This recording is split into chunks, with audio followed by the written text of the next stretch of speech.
In the winter of 1860, Cambridge, Massachusetts captured the essence of an American Christmas.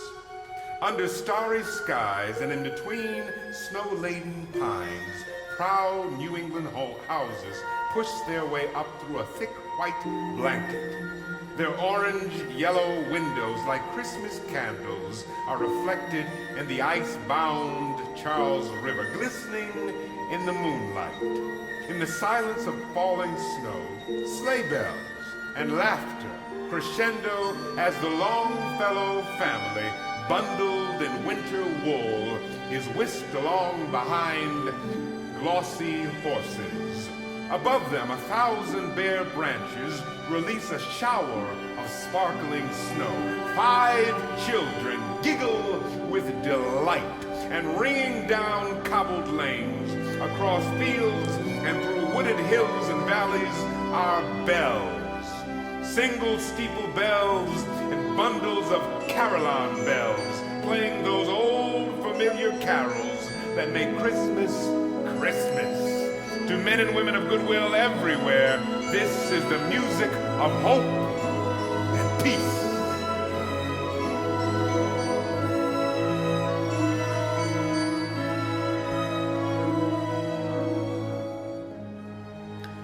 The following year, 1861, America will need that music to counter the drum and bugle of civil war. Rising from the strife are the plaintive songs of divided families, songs for lively boys who steal off to war, and broken young men carried back to their homes and too often on to early graves. Still, for the Longfellow family of Cambridge, summer comes as it always has. For the 5 children, outing to the seashore, long walks under leafy canopies, and happy hours in the family home seem to promise that this summer will not, cannot end.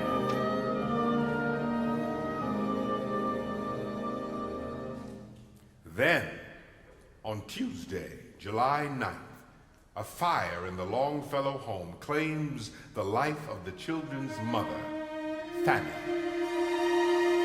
Trying to rescue her, her husband, Henry, is severely burned on his hands and face.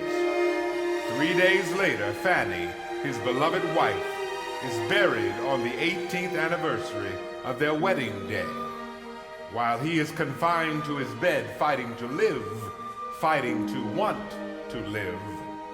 For Henry Wadsworth Longfellow, as one war rages without, another rages within.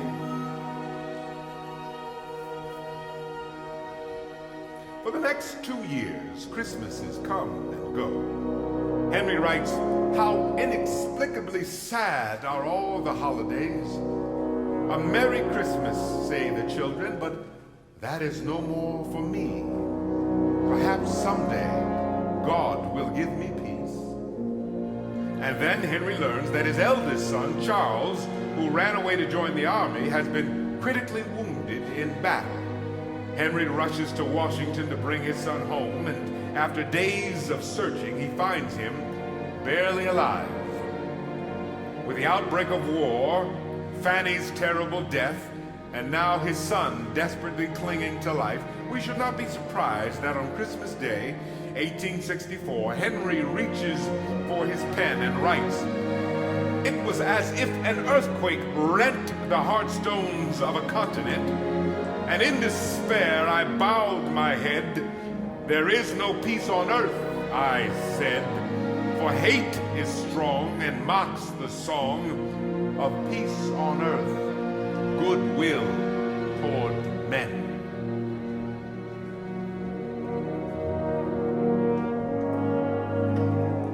Reading his words today, we ask, when conflict rages, and pain and grief and loneliness overwhelm us, where is the music of hope and peace? For Henry, the answer to that question has everything to do with Christmas.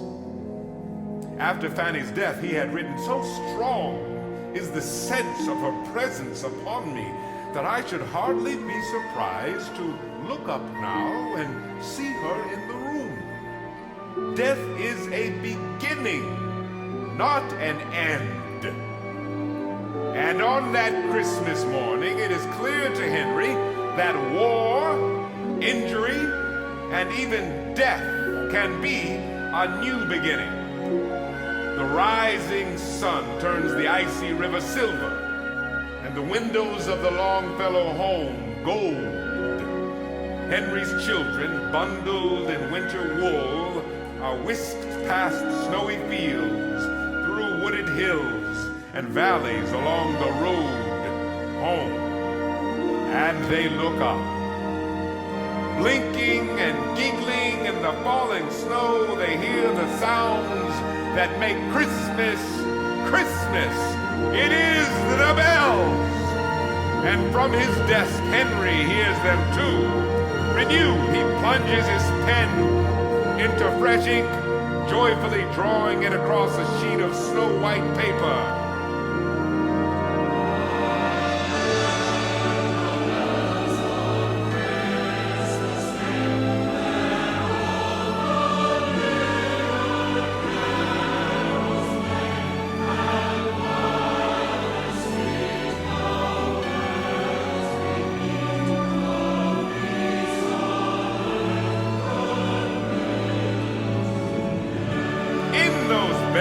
The message is clear.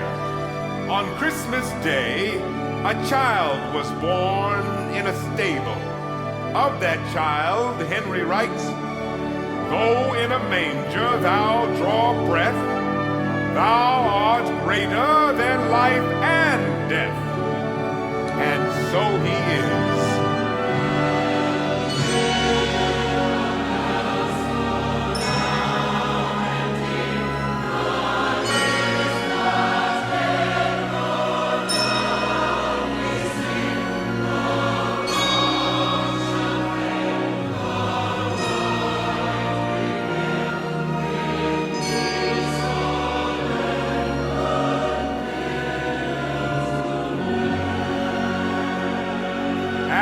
Bells ring on, Henry dips his pen again and again, because the Christ child lives on, Fanny lives on, Charles lives on, a nation lives on, and we, each one of us, may live on as well, in hope.